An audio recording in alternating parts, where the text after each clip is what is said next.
हरे कृष्णा। प्यारे भक्तों, आज आप रसपान करेंगे जया एकादशी की व्रत कथा। प्रत्येक माह के कृष्ण पक्ष और शुक्ल पक्ष की एकादशी तिथि को भगवान विष्णु जी को समर्पित होती है।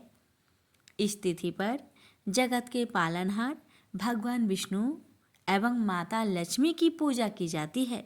भगवान विष्णु जी की पूजा करने से साधक को मनोवांछित फल की प्राप्ति होती है। साथ ही जीवन में व्याप्त सभी प्रकार के दुख एवं संकट दूर हो जाते हैं। धार्मिक मत है कि एकादशी व्रत करने से साधक पर लक्ष्मी नारायण की कृपा बरसती है। उनकी कृपा से व्यक्ति को पृथ्वी लोक पर सभी प्रकार की सुखों की प्राप्ति होती है। सनातन शास्त्रों के अनुसार माघ मास की शुक्ला पक्ष की एकादशी तिथि को जया एकादशी मनाई जाती है। इस शुभ अवसर पर लक्ष्मी नारायण जी की भक्ति भाव से पूजा की जाती है। इस व्रत की महिमा का वर्णन जगत के पालनहार भगवान श्री कृष्ण ने स्वयं धर्मराज युधिष्ठिर को दिया था। उस समय जग के नाथ भगवान कृष्ण ने बताया कि माघ माह के शुक्ला पक्ष की एकादशी व्रत करने से व्यक्ति विशेष को अमोघ फल की प्राप्ति होती है। साथ ही साधक के पितरों को प्रेत योनि से मुक्ति मिलती है। आपको बता दें कि साल 2025 में जया एकादशी का व्रत 8 फरवरी को मनाई जाएगी। साथ ही जया एकादशी के दिन भद्राबास और रवि योग का संयोग है। रवि योग में भगवान भास्कर की पूजा करने से साधक को आरोग्य जीवन का वरदान प्राप्त होगा। साथ ही करियर और कारोबार को नया आयाम मिलेगा। इस शुभ अवसर पर मृगशिरा और आद्रा नक्षत्र का संयोग है। इन योग में भगवान विष्णु और माँ लक्ष्मी की पूजा करने से साधक की हर मनोकामनाएं पूरी होगी। तो आइए प्यारे भक्तों, अपने जीवन की मंगल कामना को करते हुए आज की इस पावन कथा का रसपान करते हैं। इस कथा को स्वयं भगवान श्री कृष्ण ने महाराज युधिष्ठिर को सुनाया था। हम वही कथा आप सभी के सामने प्रस्तुत कर रहे हैं। प्रेम से बोलिए जय श्री हरि। धर्मराज युधिष्ठिर बोले, हे भगवान, आपने माघ के कृष्णा पक्ष की षटटिला एकादशी का अत्यंत सुंदर वर्णन किया। आप स्वदेज, अंडज, उद्दीज और जरायुज चारों प्रकार के जीवों के उत्पन्न, पालन तथा नाश करने वाले हैं। अब आप कृपा करके माघ शुक्ल एकादशी का वर्णन कीजिए। इसका क्या नाम है, इसके व्रत की क्या विधि है और इसमें कौन से देवता का पूजन किया जाता है। श्री कृष्ण भगवान कहने लगे कि हे राजन, इस एकादशी का नाम जया एकादशी है। इसका व्रत करने से मनुष्य ब्रह्म हत्या आदि पापों से छूटकर मोक्ष को प्राप्त होता है तथा इसके प्रभाव से भूत पिशाच आदि योनियों से मुक्त हो जाता है। इस व्रत को विधि पूर्वक करना चाहिए। अब मैं आपसे पद्म पुराण में वर्णित इसकी महिमा का एक कथा सुनाता हूँ। भगवान कहने लगे कि एक समय देवराज इंद्र स्वर्ग में राज करते थे और अन्य सब देवगण सुखपूर्वक स्वर्ग में रहते थे। एक समय इंद्र अपनी इच्छा अनुसार नंदन वन में अप्सराओं के साथ विहार कर रहे थे और गंधर्व गान कर रहे थे। उन गंधर्वों में प्रसिद्ध पुष्पदंत तथा उसकी कन्या पुष्पवती और चित्रसेन तथा उसकी स्त्री मालिनी भी उपस्थित थी। साथ ही मालिनी का पुत्र पुष्पवान और उसका पुत्र मल्यवान भी उपस्थित थे। पुष्पवती गंधर्व कन्या मल्यवान को देखकर उस पर मोहित हो गई और मल्यवान पर काम बाण चलाने लगी। उसने अपने रूप, लावण्य और हाव भाव से मल्यवान को बस में कर लिया। हे राजन, वह पुष्पवती अत्यंत सुंदर थी। अब वे इंद्र को प्रसन्न करने के लिए गान करने लगी, परंतु परस्पर मोहित हो जाने के कारण उनका चित्त भ्रमित हो गया था। इनके ठीक प्रकार न गाने तथा स्वर ताल ठीक नहीं होने से इंद्र इनके प्रेम को समझ गया और उन्होंने इसमें अपना अपमान समझकर उनको श्राप दे दिया। इंद्र ने कहा, हे मूर्खो, तुमने मेरी आज्ञा का उल्लंघन किया है, इसलिए तुम्हें धिक्कार है। अब तुम दोनों स्त्री पुरुष के रूप में मृत्यु लोक में जाकर पिशाच रूप धारण करो और अपने कर्म का फल भोगो। इंद्र का ऐसा श्राप सुनकर वे अत्यंत दुखी हुए और हिमालय पर्वत पर दुख पूर्वक अपना जीवन व्यतीत करने लगे। उन्हें गंध, रस तथा स्पर्श आदि का कुछ भी ज्ञान नहीं था। वहां उनको महान दुख मिल रहे थे। उन्हें एक क्षण के लिए भी निद्रा नहीं आती थी। उस जगह अत्यंत शीत था, इससे उनके रोंगटे खड़े रहते और मारे शीत के दांत बजते रहते। एक दिन पिशाच ने अपनी स्त्री से कहा कि पिछले जन्म में हमने ऐसे कौन सा पाप किए थे जिससे हमको यह दुखदायी पिशाच योनि प्राप्त हुई। इस पिशाच योनि से तो नरक के दुख सहना ही उत्तम है, अतः हमें अब किसी प्रकार का पाप नहीं करना चाहिए। इस प्रकार विचार करते हुए वे अपने दिन व्यतीत कर रहे थे। देव योग से तभी माघ मास में शुक्ला पक्ष की जया नामक एकादशी आई।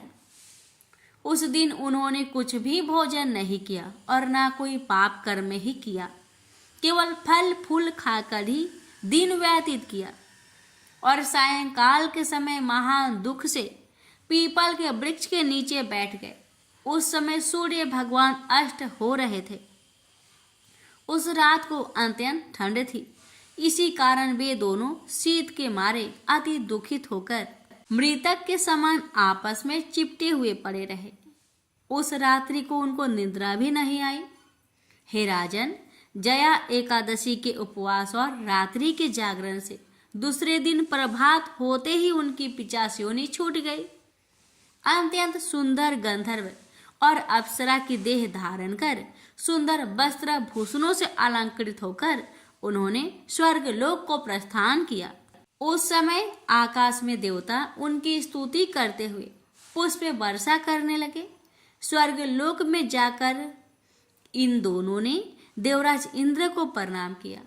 इंद्र इनको पहले रूप में देखकर अत्यंत आश्चर्यचकित हुआ और पूछने लगा कि तुमने अपनी पिशाच योनि से किस तरह छुटकारा पाया, सो सब बतलाओ। मल्यवान बोले कि हे देवेंद्र, भगवान विष्णु की कृपा और जया एकादशी के व्रत के प्रभाव से ही हमारी पिशाच देह छूटी है। तब इंद्र बोले कि हे मल्यवान, भगवान की कृपा और एकादशी का व्रत करने से न केवल तुम्हारी पिशाच योनि छूट गई, वरन हम लोगों के भी वंदनीय हो गए, क्योंकि विष्णु और शिव के भक्त हम लोगों के वंदनीय हैं। अतः आप धन्य हैं। अब आप पुष्पवती के साथ जाकर विहार करो। श्री कृष्ण भगवान कहने लगे कि हे राजा युधिष्ठिर, इस जया एकादशी के व्रत से बूढ़ी योनि छूट जाती है। जिस मनुष्य ने इस एकादशी का व्रत किया है उसने मानो सब यज्ञ जप दान आदि कर लिए। जो मनुष्य जया एकादशी का व्रत करते हैं वे अवश्य ही 1000 वर्ष तक स्वर्ग में वास करते हैं। प्रेम से बोलिए जय श्री हरि। अब सुनेंगे भगवान विष्णु और महादेव जी की महापुण्य फल देने वाली कथा। एक बार भगवान नारायण बैकुंठ लोक में सोए हुए थे। उन्होंने सपने में देखा कि करोड़ों चंद्रमाओं की कांति वाले त्रिशूल डमरूधारी स्वर्ण भरण भूषित सूर्येंद्र वंदित सिद्धि सेवित त्रिलोचन भगवान शिव प्रेम और आनंदातिरिक्त से उन्मत्त होकर उनके सामने नृत्य कर रहे हैं। उन्हें देखकर भगवान विष्णु हर्ष से गदगद हो उठे और अचानक उठकर बैठ गए। कुछ देर तक ध्यानस्थ बैठे रहे। उन्हें इस प्रकार बैठे देखकर श्री लक्ष्मी जी पूछने लगी, भगवान आपके इस प्रकार अचानक निद्रा से उठकर बैठने का क्या कारण है? भगवान ने कुछ देर तक उनके इस प्रश्न का कोई उत्तर नहीं दिया और आनंद में निमग्न चुपचाप बैठे रहे। कुछ देर बाद हर्षित होते हुए बोले, देवी, मैंने अभी स्वप्न में भगवान श्री महेश्वर का दर्शन किया है। उनकी छवि ऐसी अपूर्व, आनंदमयी एवं मनोहर थी कि देखते ही बनती थी। मालूम होता है कि शंकर ने मुझे स्मरण किया है। अहो भाग्य, चलो कैलाश में चलकर हम लोग महादेव के दर्शन करें। ऐसा विचार कर दोनों कैलाश की ओर चल दिए। भगवान शिव के दर्शन के लिए कैलाश मार्ग पर आधी दूर गए होंगे कि देखते हैं भगवान शंकर स्वयं गिरिजा के साथ उनकी ओर चले आ रहे हैं। अब भगवान के आनंद का तो ठिकाना ही नहीं रहा, मानो घर बैठे निधि मिल गई। पास आते ही दोनों परस्पर बड़े प्रेम से मिले। ऐसा लगा मानो प्रेम और आनंद का समुद्र उमड़ पड़ा। एक दूसरे को देखकर दोनों ने नेत्रों से आनंद आंसू बहने लगे और शरीर पुलकायमान हो गया। दोनों ही एक दूसरे से लिपटे हुए कुछ देर मुखबख्त खड़े रहे। प्रश्नों उत्तर होने पर मालूम हुआ कि शंकर जी को भी रात्रि में इसी प्रकार का सपना हुआ कि मानो विष्णु भगवान को वे उसी रूप में देख रहे हैं जिस रूप में अब उनके सामने खड़े थे। दोनों के स्वप्न का वृत्तांत से अवगत होने के बाद दोनों एक दूसरे को अपने निवास ले जाने का आग्रह करने लगे। नारायण ने कहा कि बैकुंठ चलो और भोलेनाथ कहने लगे कि कैलाश की ओर प्रस्थान किया जाए। दोनों के आग्रह में इतना अलौकिक प्रेम था कि यह निर्णय करना कठिन हो गया कि कहाँ चला जाए। इतने में ही क्या देखते हैं कि बीना बजाते हरिगुण गाते नारद जी कहीं से आ निकले। बस फिर क्या था, लगे दोनों उनसे निर्णय कराने कि कहाँ चला जाए। बेचारे नारद जी तो स्वयं परेशान थे उस अलौकिक मिलन को देखकर। वे तो स्वयं अपनी शुद्ध बुद्ध भूल गए और लगे मस्त होकर दोनों का गुणगान करने। अब निर्णय कौन करे? अंत में यह तय हुआ कि भगवती उमा जो कह दे वही ठीक है। भगवती उमा पहले तो कुछ देर चुप रही, अंत में वे दोनों की ओर मुख करते हुए बोली, हे नाथ, हे नारायण, आप लोग के निश्चल अनन्य एवं अलौकिक प्रेम को देखकर तो यही समझ आता है कि आपके निवास अलग अलग नहीं है। जो कैलाश है वही बैकुंठ है और जो बैकुंठ है वही कैलाश है। केवल नाम में ही भेद है। यही नहीं, मुझे तो ऐसा प्रतीत होता है कि आपकी आत्मा भी एक ही है, केवल शरीर देखने में दो है। और तो और मुझे तो स्पष्ट लग रहा है कि आपकी भार्याएं भी एक ही हैं। जो मैं हूँ वही लक्ष्मी है और जो लक्ष्मी है वही मैं हूँ। केवल इतना ही नहीं, मेरी तो अब यह दृढ़ धारणा हो गई है कि आप लोगों में से एक के प्रति जो देश करता है वह मानो दूसरे के प्रति ही करता है। एक की जो पूजा करता है वह मानो दूसरे की भी पूजा करता है।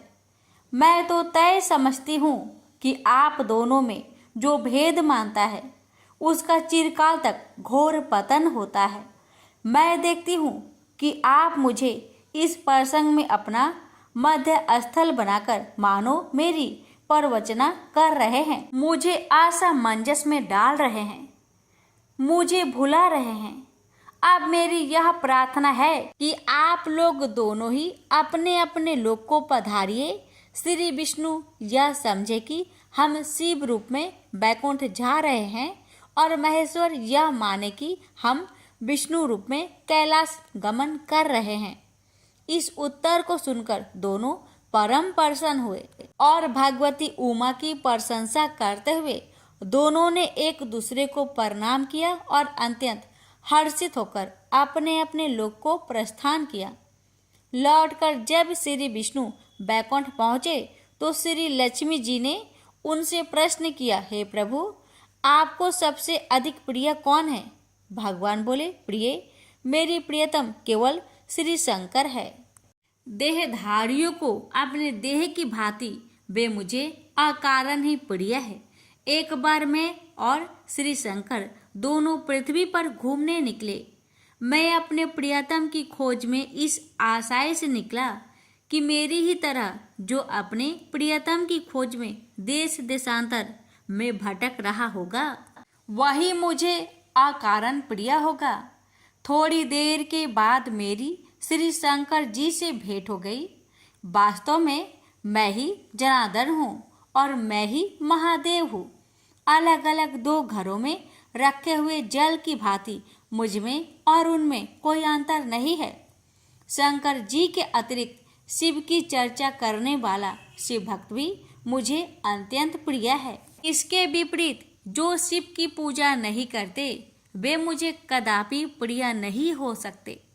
इस तरह जो शिव की पूजा करता है वह वैकुंठवासी विष्णु को भी स्वीकार है, और जो श्री विष्णु की वंदना करता है वह त्रिपुरारी को भी मान लेता है। प्रेम से बोलिए हर हर महादेव। माता पार्वती की जय। लक्ष्मीपति विष्णु भगवान की जय। प्यारे भक्तों, अब रसपान करें हर मनोकामना को पूर्ण करने वाली माता लक्ष्मी जी की कथा। एक गांव में एक साहूकार रहता था। साहूकार के एक बेटी थी। वह हर रोज पीपल सींचने जाती थी। पीपल के वृक्ष में से लक्ष्मी जी प्रकट होती थी और चली जाती। एक दिन लक्ष्मी जी ने साहूकार की बेटी से कहा, तू मेरी सहेली बन जा। तब लड़की ने कहा कि मैं अपने पिता से पूछकर कल आऊंगी। साहूकार की बेटी ने घर जाकर अपने पिता को सारी बात कह दी। तब उसके पिताजी बोले, वह तो लक्ष्मी जी है, अपने को और क्या चाहिए, तू लक्ष्मी जी की सहेली बन जा। दूसरे दिन वह लड़की फिर गई। तब लक्ष्मी जी पीपल के पेड़ से निकलकर आई और कहा, सहेली बन जा। तो लड़की ने कहा, बन जाऊंगी, और दोनों सहेली बन गई। लक्ष्मी जी ने उसको खाने का न्योता दिया। घर आकर लड़की ने माँ बाप को कहा कि मेरी सहेली ने मुझे खाने का न्योता दिया है। तब बाप ने कहा कि सहेली के जिमने जाइयो, पर घर को संभाल कर जाना। तब वह लक्ष्मी जी के यहाँ जिमने गई तो लक्ष्मी जी ने उसे साल दुसाला ओढ़ने के लिए दिया, रुपए दिए, सोने की चौकी, सोने की थाली में 36 प्रकार का भोजन करा दिया। जिम कर जब वह जाने लगी तो लक्ष्मी जी ने पल्ला पकड़ लिया और कहा कि मैं भी तेरे घर जिमने आऊंगी। तो उसने कहा, आ जाइयो। वह घर आकर चुपचाप बैठ गई। तब बाप ने पूछा कि बेटी, सहेली की यहाँ जिम करा गई और तू उदास क्यों बैठी है? तो उसने कहा, पिताजी, मेरे को लक्ष्मी जी ने इतना दिया, अनेक प्रकार के भोजन कराए, परंतु मैं कैसे जिमाऊंगी? अपने घर में तो कुछ भी नहीं है। तब उसके पिता ने कहा कि गोबर मिट्टी से चौका लगाकर घर की सफाई कर ले। 4 मुख वाला दिया जलाकर लक्ष्मी जी का नाम लेकर रसोई में बैठ जाना। लड़की सफाई करके लड्डू लेकर बैठ गई। उसी समय एक रानी नहा रही थी। उसका नौलखा हार चील उठाकर ले गई और उसके घर वह नौलखा हार डाल गई और उसका लड्डू ले गई। बाद में वह हार को तोड़कर बाजार में गई और सामान लाने लगी तो सुनार ने पूछा कि क्या चाहिए? तब उसने कहा कि सोने की चौकी, सोने का थाल, साल दुसाला दे, मोहर दे और सामग्री दे। 36 प्रकार का भोजन हो जाए इतना सामान दे। सारी चीजें लेकर बहुत तैयारी करी और रसोई बनाई। तब गणेश जी से कहा कि लक्ष्मी जी को बुलाओ। आगे आगे गणेश जी और पीछे पीछे लक्ष्मी जी आई। उसने फिर चौकी डाल दी और कहा, सहेली चौकी पर बैठ जा। जब लक्ष्मी जी ने कहा, सहेली चौकी पर तो राजा रानी की भी नहीं बैठी, किसी के भी नहीं बैठी, तो उसने कहा कि मेरे यहाँ तो बैठना पड़ेगा। फिर लक्ष्मी जी चौकी पर बैठ गई। तब उसने बहुत खातिर की, जैसे लक्ष्मी ने करी थी वैसे ही उसने करी। लक्ष्मी जी उस पर खुश हो गई। घर में खूब रुपया एवं लक्ष्मी हो गए। साहूकार की बेटी ने कहा, मैं अभी आ रही हूँ, तुम यहीं बैठी रहना। और वह चली गई। लक्ष्मी जी गई नहीं और चौकी पर बैठी रही। उसको बहुत दौलत दी। हे लक्ष्मी जी, जैसा तुमने साहूकार की बेटी को दिया वैसा सबको देना। कहानी सुनते हुकारा भरते अपने सारे परिवार को दियो। पीहर में देना, ससुराल में देना, बेटे पोते को देना। हे लक्ष्मी माता, सबका कष्ट दूर करना, दरिद्रता दूर करना, सबकी मनोकामना पूर्ण करना। प्रेम से बोलिए लक्ष्मी माता की जय, गणेश महाराज की जय। प्राचीन काल में रुकमांद नामक एक राजा थे। भगवान विष्णु की आराधना ही उनका जीवन था। वे चराचर जगत में अपने आराध्य भगवान के दर्शन करते तथा पद्मनाभ भगवान की सेवा की भावना से ही अपने राज्य का संचालन करते थे। वे सभी प्राणियों के प्रति क्षमा भाव रखते थे। राजा रुकमांद ने अपने जीवन में अपनी समस्त प्रजा एवं परिवार सहित एकादशी व्रत के अनुष्ठान का नियम धारण कर रखा था। एकादशी के दिन राज्य की ओर से घोषणा होती थी कि आज एकादशी के दिन 8 वर्ष से अधिक और 25 वर्ष से कम आयु वाला जो भी मनुष्य अन्न खाएगा वह राजा की ओर से दंडनीय होगा। एकादशी के दिन सभी लोग गंगा स्नान एवं दान पुण्य करते थे। राजा के धर्म की ध्वजा सर्वत्र फहराने लगी। धर्म के प्रभाव से प्रजा सर्वथा सुखी एवं समृद्ध थी। राजा रुकमांद का गृहस्थ जीवन पूर्ण रूप से सुखमयी था। वे पीताम्बरधारी भगवान श्री हरि की आराधना करते हुए मनुष्य लोक के उत्तम भोग भोग रहे थे। उनकी पतिव्रता पत्नी संध्यावली साक्षात भगवती लक्ष्मी का दूसरा रूप थी। वह सभी दृष्टि से पति का सुख संपादन करने में आदित्य थी। पति का सुख ही रानी संध्यावली का जीवन था। पति की सेवा वह अपने हाथों से करती थी। का पुत्र धर्मागत गुणों में अपने पिता के अनुरूप ही था। उसकी भी बुद्धि भगवान श्री हरि की चरणों में लग गई थी। वह अपने माता पिता का आज्ञाकारी था। उसमें राज्य संचालन की पूर्व योग्यता थी तथा मदिरा एवं जुआ आदि कोई दुर्व्यसन न थी। वह भी प्रजा पालक एवं प्रजा की रक्षा में सदा तत्पर रहता था। राजा रुकमांद ने अपने पुत्र धर्मागध के गुणों से प्रसन्न हो राज्य संचार का भार उसके कंधों पर देना आरंभ कर दिया। श्री विष्णु जी की आराधना एवं एकादशी व्रत के प्रभाव से राजा से समस्त प्रजा सुखी थी। मृत्यु के पश्चात सभी बैकुंठ धाम में जाने लगे। नरक के द्वार तक कोई नहीं जाता था। संपूर्ण नरक सूना हो गया। सूर्यपुत्र यमराज एवं चित्रगुप्त के लिए कोई कार्य रहा ही नहीं। जब सभी प्रजाजन बैकुंठ जाने लगे तब यमराज किन्हें दंड दे और चित्रगुप्त किनके कार्य का हिसाब रखे। अंत में ब्रह्मा जी की सभा में पहुंचे। उन्होंने ब्रह्मा जी से राजा रुकमांद के प्रभाव का वर्णन करते हुए कहा, पितामह, भगवान विष्णु की आराधना एवं एकादशी व्रत के प्रभाव से समस्त प्राणी बैकुंठ धाम को प्राप्त हो रहे हैं। नरक में कोई प्राणी नहीं आ रहा है। लंबे समय से हम लोग व्यर्थ बैठे हैं।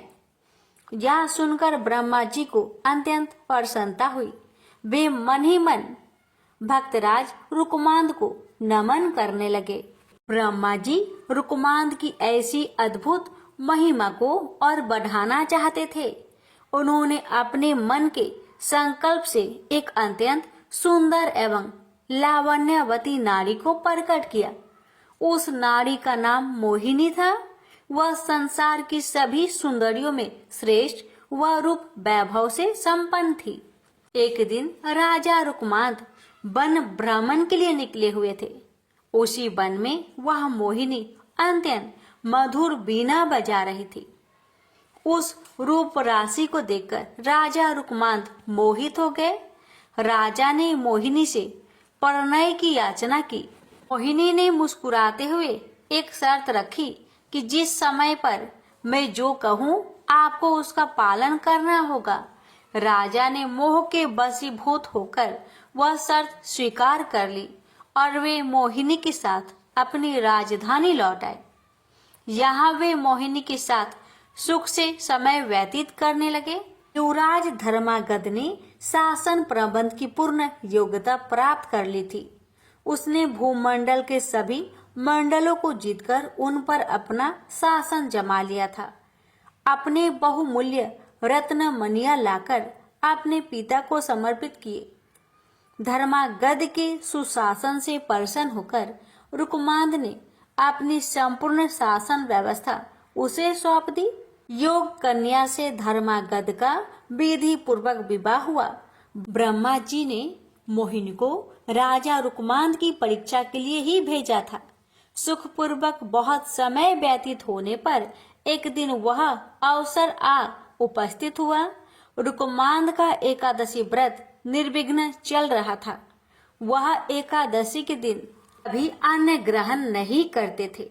देव की भांति वे घोषणा करा देते, मनुष्यों, तुम सब अपने वैभव के अनुसार एकादशी के दिन चक्र सुदर्शनधारी भगवान विष्णु की पूजा करो। वस्त्र उत्तम, चंदन, रोली, पुष्प, धूप, दीप तथा हृदय को अत्यंत प्रिय लगने वाले सुंदर फल एवं उत्तम गंध के द्वारा भगवान श्री हरि के चरणारविंदों की अर्चना करो।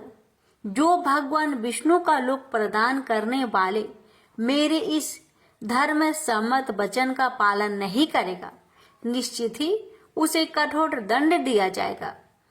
एक दिन मोहिनी अपने पति रुकमांद से एकादशी के दिन अन्न खाने के लिए आग्रह करने लगी।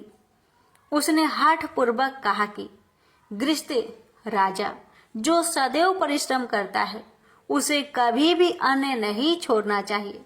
राजा ने मोहिनी को बहुत समझाया। उन्होंने शास्त्रों का प्रमाण देकर बताया कि एकादशी के दिन जो अन्न खाता है वह पाप का भागी और नरकगामी होता है। किंतु मोहिनी अपने हठ पर अड़ी रही। राजा ने उसे अनेक प्रलोभन भी दिए, परंतु मोहिनी पर उन बातों का कोई प्रभाव न पड़ा। मोहिनी ने राजा को विवाह के समय दी हुई अपनी शर्त की स्मृति कराई। जो मैं कहूंगी उसे उसको पालन करना होगा, अन्यथा आप असत्यवादी हो जाएंगे एवं सत्य का त्याग करने से आपको पाप का भागी होना पड़ेगा। मोहिनी ने अंत में ये भी घोषणा की, यदि आप एकादशी के दिन अन्न ग्रहण नहीं करेंगे तो मैं आपको त्याग कर चली जाऊंगी। रुकमांद ने मोहिनी को पुनः समझाते हुए पुराणों का प्रमाण किया और कहा कि पुराणों में स्थान स्थान पर यह घोषणा की गई है कि एकादशी पर भोजन नहीं करना चाहिए, परंतु मोहिनी अपने निश्चय पर अटल रही।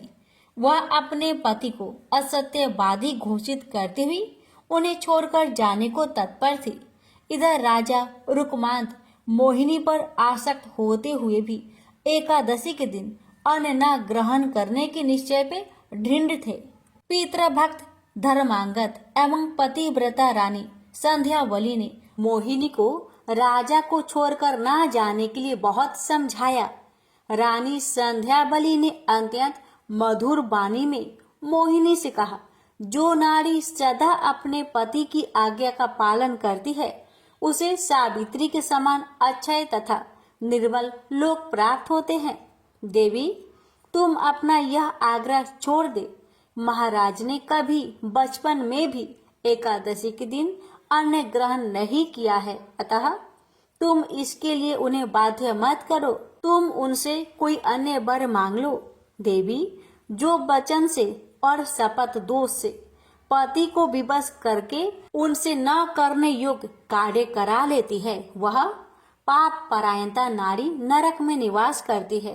वह भयंकर नरक से निकलने के पश्चात 12 जन्मों तक सुकड़ी की योनि में जन्म लेती है। तत्पश्चात चंडाली होती है। सुंदरी, इस प्रकार पाप का परिणाम जानकर मैंने तुम्हें सखी भाव से मना किया है। धर्म की इच्छा रखने वाले मनुष्य को उचित है कि वह शत्रु को भी अच्छी बुद्धि, उचित परामर्श दे। सुंदरी, जिस पत्नी के पति उसके व्यवहार से दुखी होते हैं, वह समृद्धिशालिनी हो तो भी उस पापनी की अधोगति ही कही गई है। वह 17 युगों तक पुई नामक नरक में पड़ी रहती है। वह तत्पश्चात 7 जन्मों तक छुछुंदर होती है। तदंतर काक योनि में जन्म लेती है। स्त्रियों के लिए एकमात्र पति के सिवा संसार में दूसरा कौन देवता है? इतनी अच्छी बातें सुनने पर भी मोहिनी की बुद्धि शुद्ध नहीं हुई। उसकी भाभी उसके सिर पर नाच रही थी। जगत को अच्छी शिक्षा मिलने वाली थी। मोहिनी की दुर्दशा होनी ही थी। रानी संध्या बलि की बातें सुनकर दुष्ट हरिदिया मोहिनी ने अपनी एक नई शर्त रखी।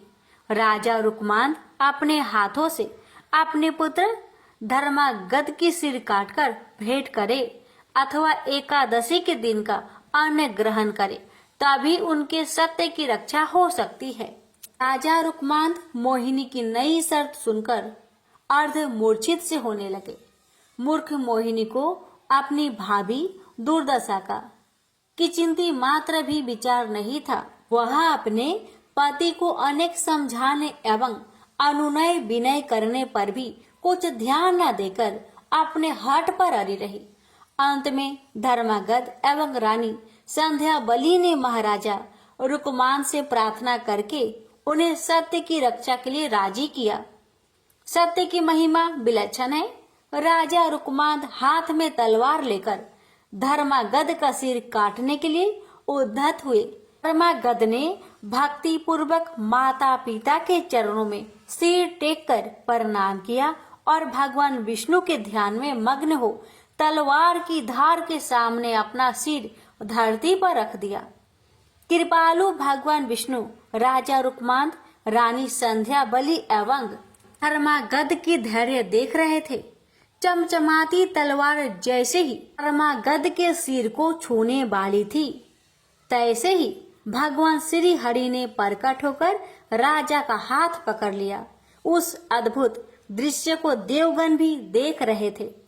उनके देखते देखते महात्मा नरेश, रानी संध्या बलि एवं पुत्र धर्मागध के साथ भगवान विष्णु में सशरीर विलीन हो गए। क्रूर हृदया मोहिनी भी यह दृश्य देख रही थी।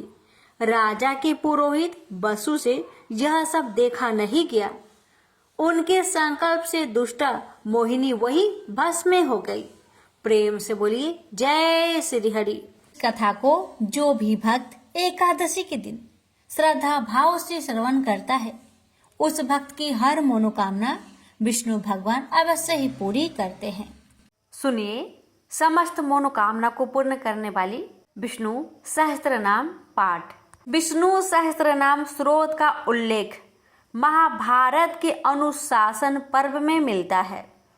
जब भीष्म पितामह मृत्यु शैया पर लेटे होते हैं, तब श्री कृष्ण की आज्ञा पर युधिष्ठिर उनसे उपदेश प्राप्त करते हैं, तो पितामह भगवान विष्णु के दिव्य 1000 नामों से युक्त इस कल्याणकारी स्रोत का उपदेश करते हैं। विष्णु सहस्त्र नाम का पाठ पढ़ने अथवा सुनने से समस्त मनोकामना पूर्ण हो जाती है।